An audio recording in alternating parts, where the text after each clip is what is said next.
Baik. Shalom, Galen dan Shalom. juga ibu-ibu Shalom. yang dikasihi oleh Tuhan Yesus Kristus. Pada kesempatan siang hari ini sebelum kita merenungkan bagian dari kebenaran firman Tuhan, ya kita akan berdoa terlebih dahulu. Saya akan memimpin kita di dalam doa. Mari kita berdoa. Bapa dalam kerajaan surga, kami mengucap syukur kepadamu ya Tuhan pada siang hari ini. Tuhan mempersekutukan kami dalam persekutuan Antioquia Ladies Fellowship pada siang hari ini. Kami bersyukur ya Tuhan, di tengah kesibukan dan bahkan mungkin keletihan fisik kami, Tuhan masih memanggil kami, masih beranugerah kepada kami sehingga kami bisa beribadah kepada Tuhan. Tuhan memberkati setiap kami dimanapun kami berada dengan segala fasilitas yang kami pergunakan, jaringan internet yang kami perlukan, kami mohon kiranya Tuhan menjaga, memberkati semuanya, Amin. sehingga ibadah kami pada siang hari ini boleh berjalan dengan baik. Firman-Mu akan kami renungkan bersama-sama siang hari ini. Berkatilah hamba-Mu yang Tuhan perkenankan untuk menyampaikan firman pada siang hari ini, apa yang telah dipersiapkannya, Allah Roh Kudus memimpin menuntun dia untuk menyampaikan sehingga setiap kami yang boleh hadir di dalam ibadah pada siang hari ini boleh terberkati dengan kebenaran firman-Mu. Di dalam nama Tuhan Yesus Kristus kami berdoa. Amin. Amin. Suaranya kecil. Gedein. Apakah suara saya kedengaran? Kedengaran, Pak. Oke, ya. Baik, Ibu-ibu Antioquia Ladies Fellowship yang saya kasih dalam Tuhan Yesus Kristus pada kesempatan siang hari ini, kepada saya diberikan tema buang yang telah lalu. Saya akan membawa kita untuk melihat satu bagian dari kebenaran firman Tuhan yang terambil dari kitab Rasul Paulus kepada jemaat Tuhan yang ada di Filipi. Filipi pasal 3 ayat 7 sampai ayat 11. Ya. Filipi pasal 3 ayat 7 sampai ayat 11. Saya akan membacakan firman Tuhan ini untuk kita. Bapak Ibu perhatikan atau mendengarkan dalam pembacaan firman Tuhan pada siang hari ini. Demikian firman Tuhan. Tetapi apa yang dahulu merupakan keuntungan bagiku sekarang kuanggap rugi karena Kristus. Malahan segala sesuatu kuanggap rugi karena pengenalan akan Kristus Yesus Tuhanku lebih mulia daripada semuanya.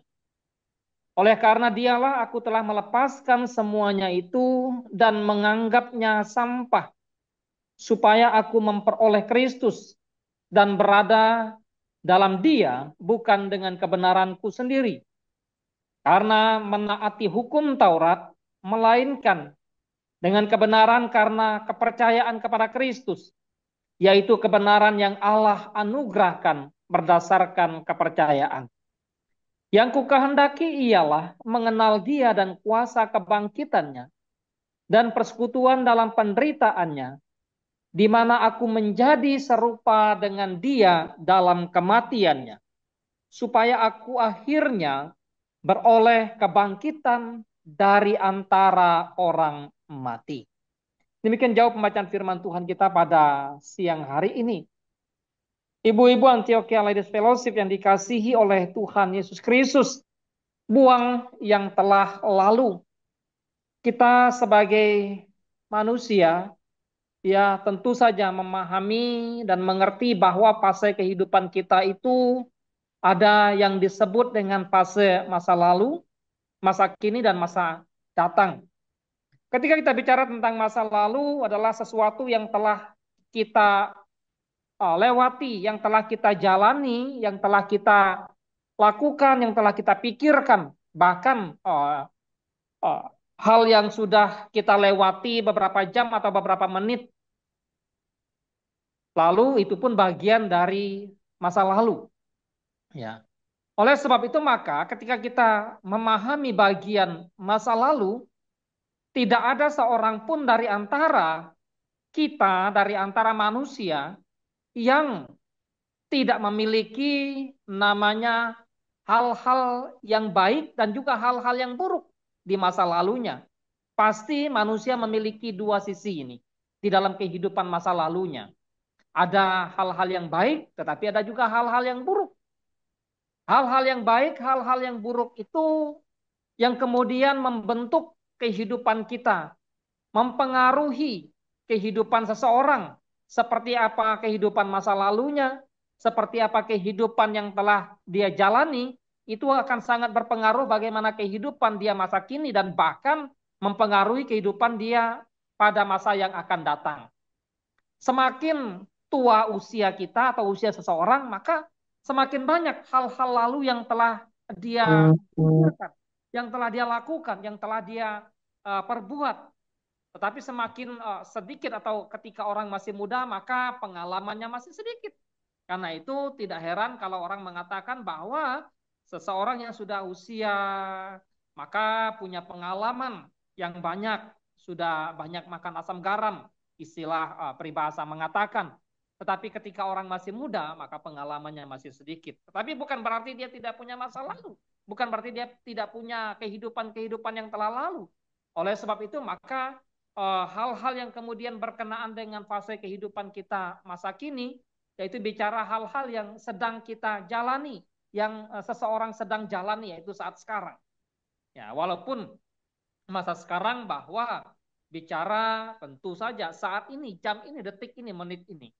Ya, kita boleh saja kemudian kita ada dalam satu persekutuan, ada dalam satu ibadah, tapi sebetulnya apa yang kita jalani, apa yang kita pikirkan, apa yang kita lakukan saat ini bisa saja sesuatu yang kemudian baik, tapi juga bisa sesuatu yang buruk. Oleh sebab itu, maka nanti kita melihat bagaimana kita membuang yang telah lalu. Tentu masa depan kita belum bisa membuang masa depan karena belum kita lakukan atau belum kita jalani, kita belum tahu seperti apa masa depan kita. Tetapi paling tidak bahwa orang bisa nggak membuang masa depannya, sekalipun dia bisa, sekalipun dia belum menjalaninya. Sangat bisa ketika orang misalnya diberitakan Injil kepadanya, tetapi tidak merespon atau tidak menanggapi, walaupun kita percaya bahwa itu anugerah Allah Pak untuk merespon, untuk menanggapi. Tetapi paling tidak bahwa ketika orang menyia-nyiakan kesempatan untuk percaya kepada Kristus, mengalami Kristus, berjumpa dengan Kristus, sama saja dengan membuang masa kini dan bahkan membuang masa depannya. Oleh sebab itu, maka ibu-ibu yang dikasihi oleh Tuhan kita Yesus Kristus, ketika bicara tentang buang yang telah lalu, apakah semua yang telah lalu itu harus kita buang? Kan kita bertanya, ketika kita mengatakan atau tema buanglah yang telah lalu, apakah semua yang telah lalu itu ya kita harus buang? Ataukah kemudian kita ya buang sebagian, buang atau pertahankan sebagian? Ya, mungkin kita berpikir bahwa buang yang buruk, tapi juga lupa, ingat dan juga pertahankan yang baik. Ibu bapak saudara dikasih Tuhan, bahwa ketika saya berdiskusi dengan salah seorang ibu ya, dalam perjalanan kehidupannya, dia menjalani hidupnya, ya, lalu dia saya mengatakan bahwa bagaimana dengan apa yang telah dijalani bersama dengan orang yang dikasihi, karena orang yang dikasihi sudah tidak ada. Sulit untuk melupakan, sulit untuk membuang, sulit untuk menghapus semua yang ada. Walaupun itu sudah lalu dan tidak akan mungkin terulang lagi. Oleh sebab itu, maka kembali bahwa kalaupun kita harus membuang masa lalu, jadi tidak semua hal-hal yang lalu itu ya harus kita buang. Tidak semua hal-hal yang lalu itu perlu kita buang. Ya, Tuhan mengingatkan kepada bangsa Israel atau kepada umat Tuhan orang Israel, ya, bahwa mereka tidak boleh membuang peristiwa yang sangat spektakuler dalam kehidupan mereka, yang sangat berarti dalam kehidupan mereka. Israel diperintahkan untuk mengingat bahwa mereka pernah menjadi budak di Mesir. Mereka pernah menjadi hamba.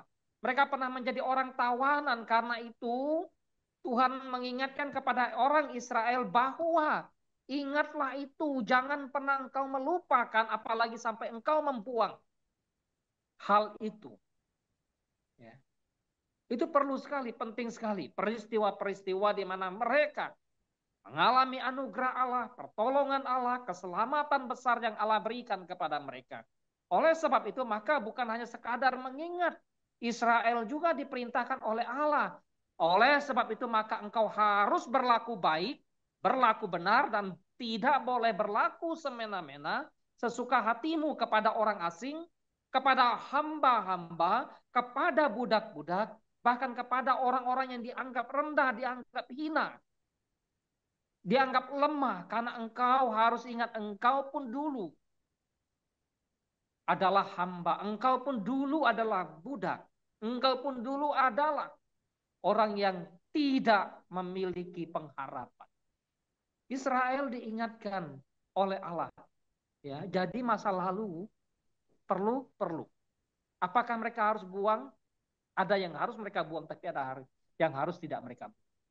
Kepada jemaat Tuhan di Efesus, misalnya kalau kita membaca kitab Wahyu, secara khusus, surat dari Yohanes kepada 7 jemaat di Asia Kecil, secara khusus kepada jemaat di Efesus, maka kita boleh mendapatkan di sana bagaimana Allah melalui Rasul Yohanes mengingatkan kepada orang percaya, jemaat Tuhan yang ada di Efesus, mereka diperintahkan untuk melakukan kembali apa yang telah mereka lakukan atau sesuatu yang telah lalu. Karena sesuatu yang telah lalu ternyata mereka lupakan, mereka abaikan.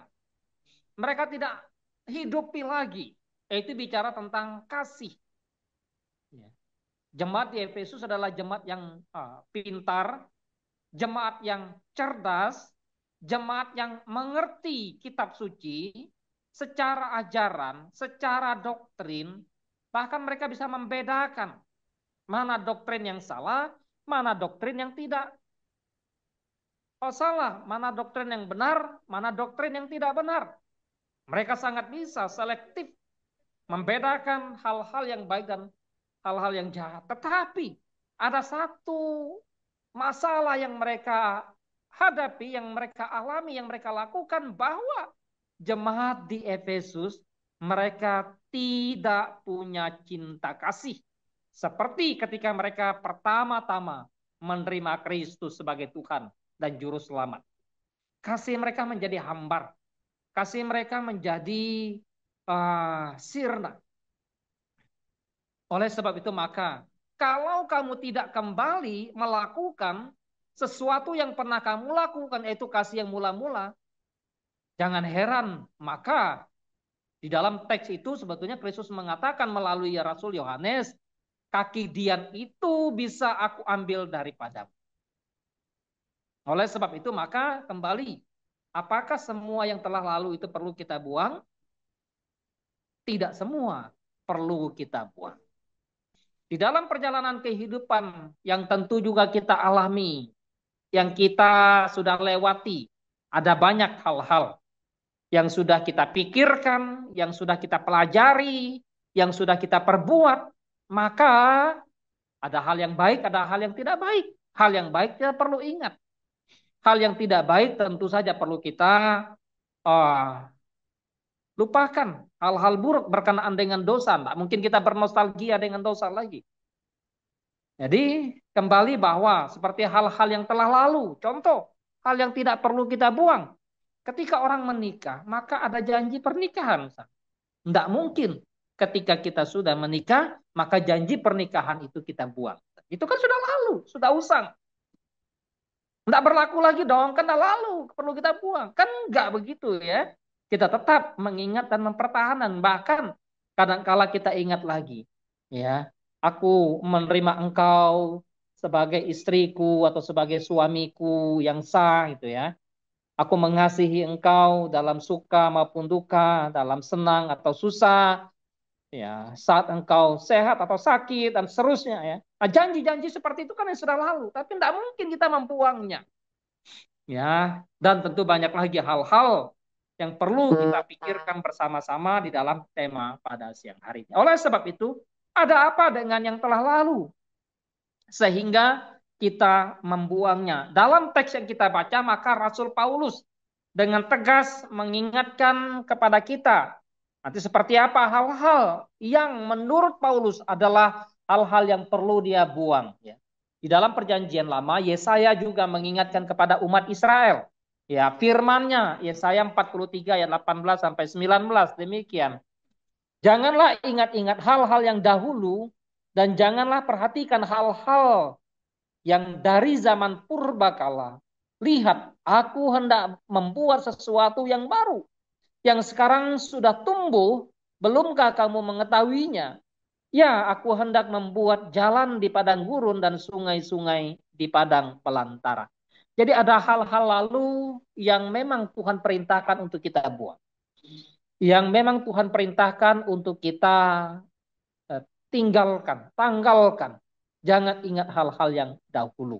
Ini berkenaan dengan bagaimana ketika umat Israel melakukan penyembahan terhadap berhala. Mereka menyimpang dari penyembahan yang benar kepada Allah. Dan Allah kemudian dalam kitab Yesaya yang akan memperbaiki, memperbaharui kehidupan mereka. Karena itu dalam Yesaya nanti ada nubuat tentang Raja Damai. Atau nubuat tentang anugerah keselamatan. Datangnya Juru Selamat Immanuel, Raja Shalom itu. Bahwa ini bicara tentang bagaimana Yesaya mengingatkan kepada orang Israel bahwa dia akan melakukan sesuatu yang sangat berguna, berarti dan sangat penting bagi kehidupan umat Tuhan. Ibu Aelep yang dikasihi oleh Tuhan.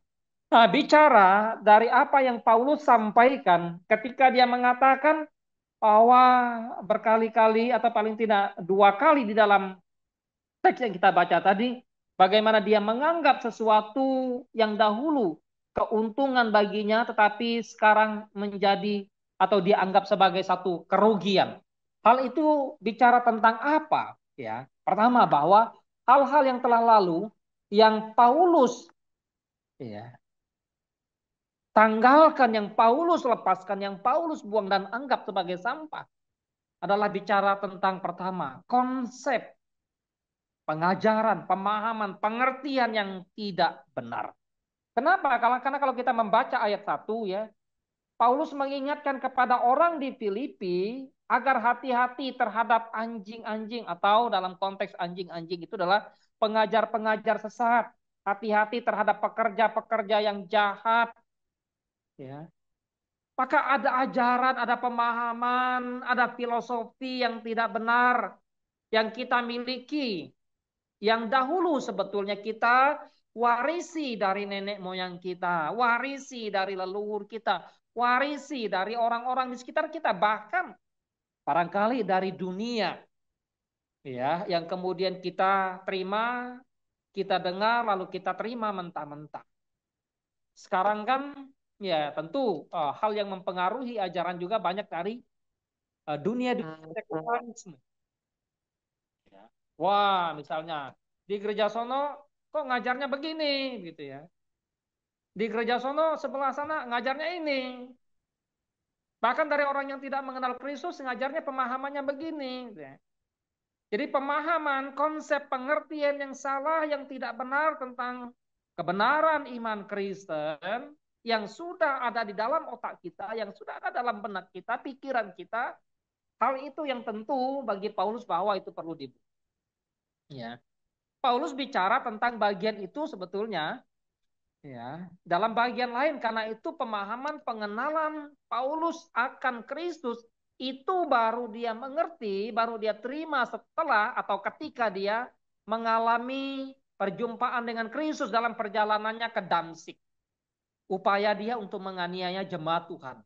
Upaya dia untuk membinasakan para pengikut Kristus, membunuh mereka.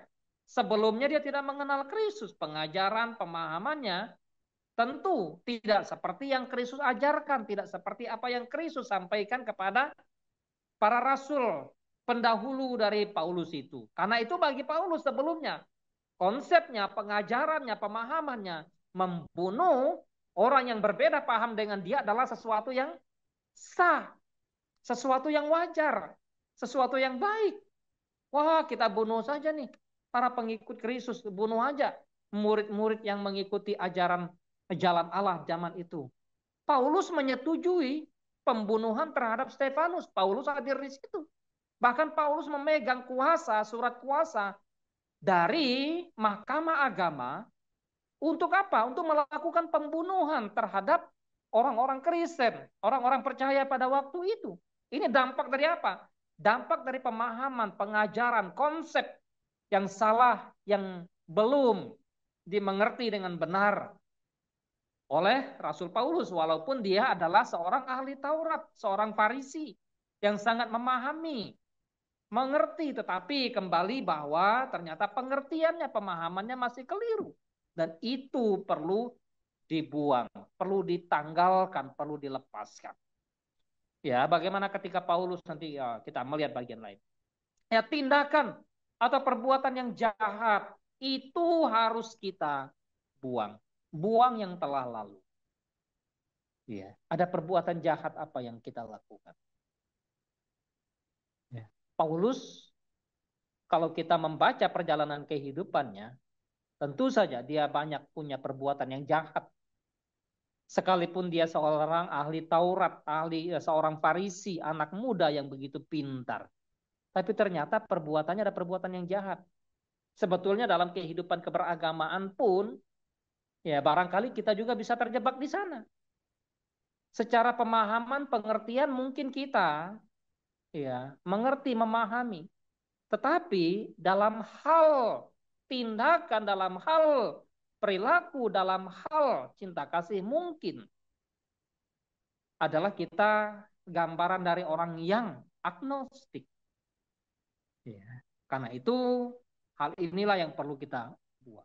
Maka di dalam bagian ini sebetulnya Paulus mengingatkan ya kepada jemaat di Filipi kembali apa yang Paulus buang di sana. Ya. Apa yang perlu kita buang yang telah lalu itu. Sikap menaruh hidup percaya pada hal-hal lahiriah. Kita lupakan, kita buang, kita tanggalkan ketika kita mengikut Kristus. Ya. Sikap menaruh hidup pada hal-hal lahiriah. Di dalam ayat yang ketujuh, apa yang dahulu kuanggap merupakan keuntungan bagiku sekarang kuanggap rugi. Karena Kristus, malahan segala sesuatu kuanggap rugi. Karena pengenalan akan Kristus, Tuhanku. Ayat 1 sampai ayat 4 atau sampai ayat yang ke-6, Paulus berbicara. Bagaimana kalau dia mau bergantung, menaruh harap pada hal-hal yang lahiriah, itu sangat banyak sekali. Ya. Dia seorang suku Benyamin, dia seorang bangsa Israel, dia seorang yang memenuhi hukum Taurat dalam konteks bahwa disunat pada hari yang ke-8. Dia banyak sekali hal-hal lahiriah yang menjadi kebanggaan bagi Paulus. Bahkan ia memiliki begitu banyak kelebihan dari orang-orang yang seusia dia, yang sebaya dan bahkan barangkali juga dari para tua-tua zaman itu ya. Oleh sebab itu mengatakan bahwa ya tidak menaruh percaya pada hal-hal lahiriah sekalipun aku punya alasan untuk percaya pada hal-hal lahiriah itu. Maka itu aku buang, aku lepaskan, aku tinggalkan. Sikap menaruh percaya, menaruh hidup, beriman pada hal-hal yang sementara. Itu harus kita buang. Adakah itu dalam kehidupan kita? Ya. Seringkali itu tanpa kita sadari gitu ya. Kita orang yang beriman pada Kristus. Orang yang percaya pada Kristus. Ya. Dan bahkan orang yang melayani Kristus. Tetapi dalam perjalanan kehidupan kita mengikut Kristus seringkali kekhawatiran menghimpit kita, bukan? Kegetiran, kekhawatiran, ketika kesulitan, mungkin rasa sakit penyakit, mungkin perekonomian, pekerjaan. Seringkali kita apa? Menaruh harap, menaruh hidup kita pada hal-hal yang lahiriah. Menaruh harap pada manusia. Maka Yeremia dalam bagian lainnya, celakalah kita, celakalah manusia yang menaruh harap pada manusia. Taruhlah harap kita pada Tuhan. Taruhlah Harap kita hanya pada Allah. Kalau begitu, boleh enggak kita menaruh harap kita pada finansial kita? Boleh enggak kita menaruh harap pada uang kita? Menaruh hidup kita pada deposito kita, pada tabungan kita. Boleh enggak kita menaruh hidup kita, kesehatan kita pada manusia, pada orang-orang yang merawat kita atau dunia medis.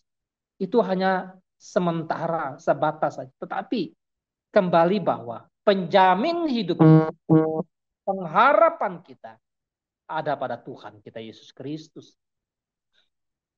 Oleh sebab itu maka kita belajar dalam bagian ini. Jangan pernah menaruh kita, percaya kita hanya pada hal-hal yang sementara. Ya. Kadang orang bisa kecewa pada Kristus, kecewa pada Tuhan. Kenapa? Karena mereka harapkan sesuatu hal yang lahiriah, sesuatu yang sementara, tapi mereka tidak dapatkan. Mereka tidak peroleh, pada akhirnya mereka kecewa pada Tuhan. Tidak mau beribadah, tidak mau berdoa, bahkan tidak mau lagi melayani. Kenapa? Karena salah menaruh harap. Kalau kita membaca tulisan Paulus, begitu luar biasa. Apa yang Paulus, dan tentu yang kita harus buang dari sesuatu yang telah lalu. Sesuatu yang dapat membuat iman kita kepada Kristus tidak bertumbuh. Buang. Yang toksik. Membuat iman kita menjadi kerdil. Membuat iman kita tidak menjadi sehat. Membuat iman kita tidak berkembang. Ya, banyak sekali. Ya, hal-hal lalu yang sebetulnya ada di dalam memori kita, ada di dalam file hidup kita, dan itu membuat iman kita tidak bertumbuh dengan baik. Tentu untuk mengetahui itu maka setiap kita perlu mendiagnosis, ya, melakukan diagnosa terhadap spiritualitas kita, terhadap iman kita, terhadap kerohanian kita. Ya. Bukan, indikatornya apa? Indikatornya bukan karena kemudian saya kan sudah melayani Pak, saya sudah ikut Tuhan atau saya sudah percaya pada Kristus, saya ikut ambil bagian dalam pelayanan minggu, tengah minggu atau pelayanan apa saja dan bahkan saya keluarkan banyak uang, itu bukan menjadi indikator untuk kemudian iman kita sehat. Walaupun orang yang punya iman yang sehat bertumbuh, tentu saja dia akan melayani, dia akan ikut mengambil bagian dalam setiap pelayanan dan bahkan berkorban bagi Kristus, bagi pelayanan. Tetapi tidak semua pengorbanan itu adalah gambaran atau indikasi di mana iman kita, iman seseorang itu bertumbuh. Banyak sekali.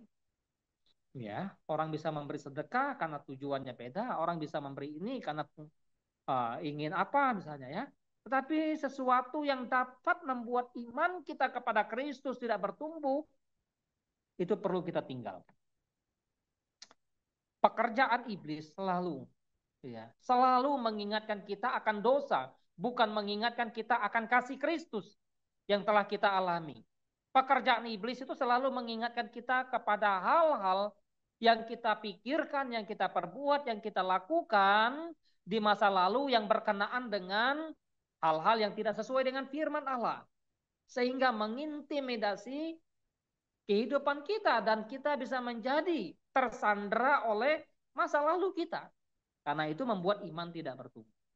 Tapi Paulus katakan, buang, tanggalkan, lepaskan semuanya itu. Anggaplah itu sebagai sebuah kerugian, bukan sebuah keuntungan. Ya. Dan tentu saja hal yang membuat pengenalan kita akan Kristus menjadi salah. Ya. Banyak sekali hal yang membuat pengenalan kita akan Kristus menjadi keliru, hal yang membuat kita tidak mengenal Kristus dengan benar. Itu harus kita tanggalkan. Para murid mengikuti Kristus, diajar oleh Kristus, didampingi oleh Kristus dalam melayani, dan Kristus harus terus-menerus menyatakan diri kepada mereka. Karena itu pengenalan akan Kristus menjadi hal yang sangat penting bagi Paulus. Itu ditekankan beberapa kali.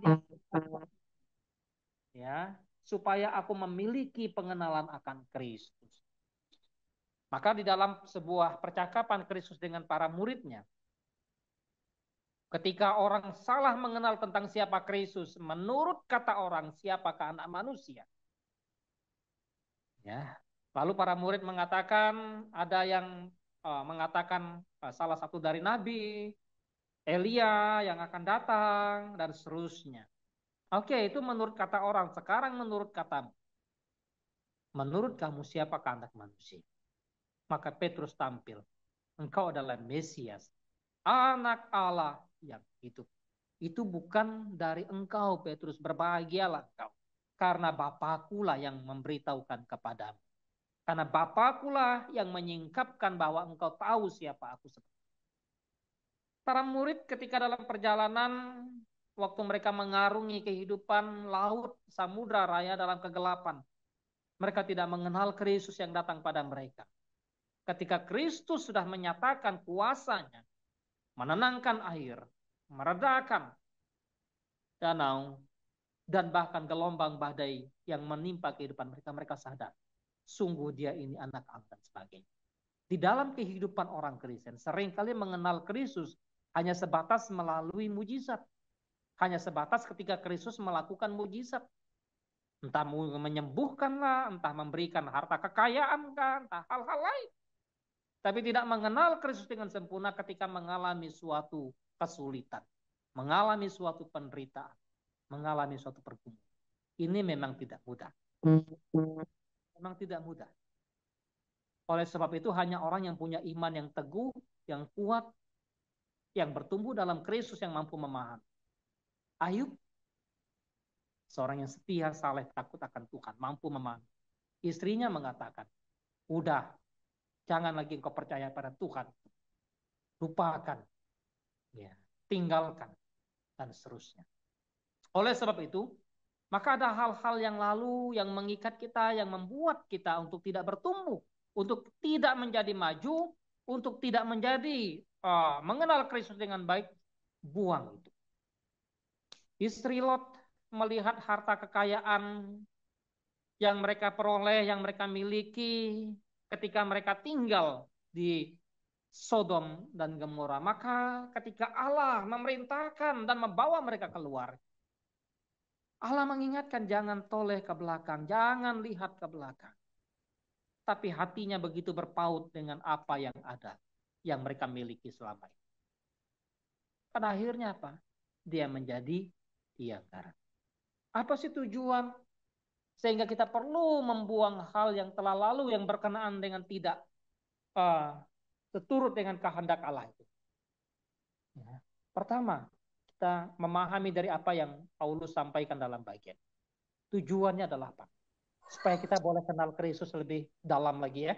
Supaya kita boleh memperoleh Kristus, bahasanya Paulus, walaupun sebelum kita memperoleh Kristus, Kristus memperoleh kita terlebih dahulu gitu ya. Karena itu dia mengatakan kalau aku boleh menangkapnya, tapi sesungguhnya akulah yang telah ditangkap oleh Kristus. Kristus telah yang telah menangkap. Ya. Karena itu mari, tujuannya apa sih kita membuang yang telah lalu itu? Yang tadi, yang membuat kita tidak mengenal Kristus dengan baik, kita buang supaya kita kenal Kristus dengan baik. Supaya kita kenal Tuhan lebih dalam. Dan tentu saja, bukan hanya itu, kita miliki persekutuan dengan Kristus, bersekutu dengan Kristus, bersekutu dan bertumbuh di dalam Kristus. Wah, semakin kita mengenal Kristus, bahwa Kristus itu adalah pribadi yang luar biasa mengasihi kita, semakin kita dalam memiliki persekutuan dengan Dia, semakin besar kita cinta kasih kepadanya. Karena itu di dalam bagian ini, agar kita tumbuh, bertumbuh dalam iman yang benar, dan hidup kita semakin menjadi serupa dengan Kristus. Maka itu yang digambarkan oleh Rasul Paulus tadi, ya. Yang kukehendaki ialah mengenal Dia dan kuasa kebangkitannya dan persekutuan dalam penderitaannya, di mana aku menjadi serupa dengan Dia, menjadi serupa dengan Kristus di dalam kematiannya. Akhirnya apa? Beroleh sebuah kebangkitan dari antara orang mati. Oleh sebab itu ibu-ibu yang dikasihi oleh Tuhan, ya, goal kita apa? Tujuan kita apa? Maka ada manusia baru, manusia lama. Kita menjadi serupa dengan Kristus. Apa maksudnya kita menjadi serupa dengan Kristus? Ketika kita menjadi serupa dengan Kristus, Itu adalah tujuan Allah di dalam Dia memilih, memanggil kita. Paulus membicarakan ini dalam Roma 8:29. Kita dipilih dari semula untuk menjadi serupa dengan gambaran anaknya.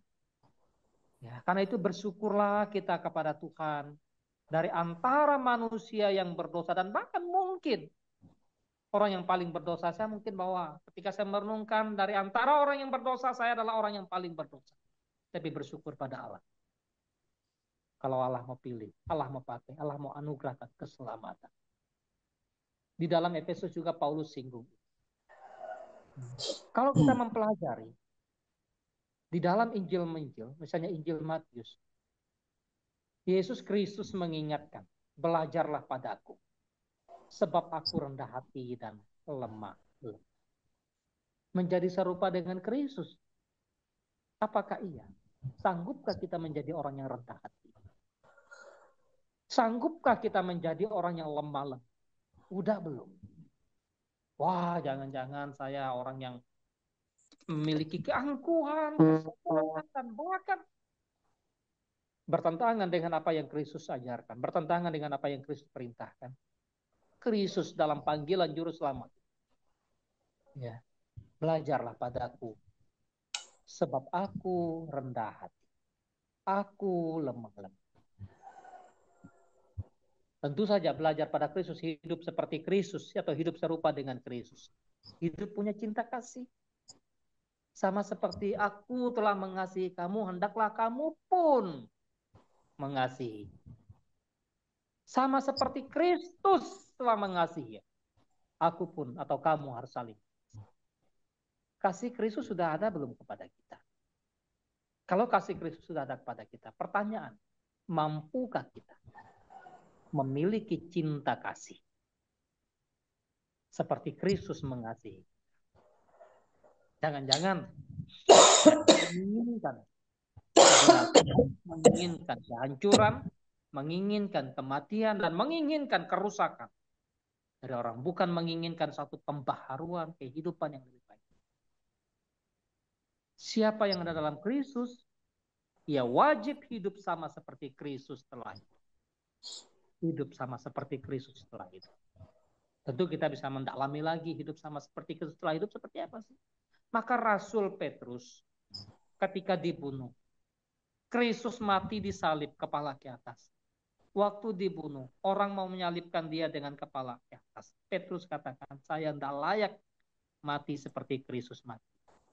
Saya mesti, kalaupun harus disalibkan, salibkan kepala ke bawah. Oleh sebab itu, maka ibu-ibu yang dikasih Tuhan, menjadi serupa dengan Kristus. Kalau membaca tulisan Paulus masih dalam konteks surat Filipi ini, pasal 2, 1:18, hendaklah kamu semua seia sekata memiliki pikiran, perasaan yang juga terdapat dalam Kristus Yesus, yang walaupun dalam rupa Allah, dia merendahkan diri saat sampai mati di kayu salib. Miliki perasaan, pikiran yang juga ada dalam Kristus Yesus. Apa pikiran? Apa? Bagaimana perasaan dari Kristus itu? Ya. Kristus itu begitu menangis, begitu sedih ketika melihat manusia binasa. Kristus taat sampai mati di kayu salib. Taat enggak kita dalam kehidupan kita, keseharian kita? Ya. Jangan-jangan kalaupun taat ya karena taat terpaksa. Taat karena ini. Ya, biarlah Tuhan menolong kita, Tuhan memimpin kita. Demikianlah firman Tuhan pada siang hari ini. Kita tundukkan kepala, kita berdoa kepada Tuhan.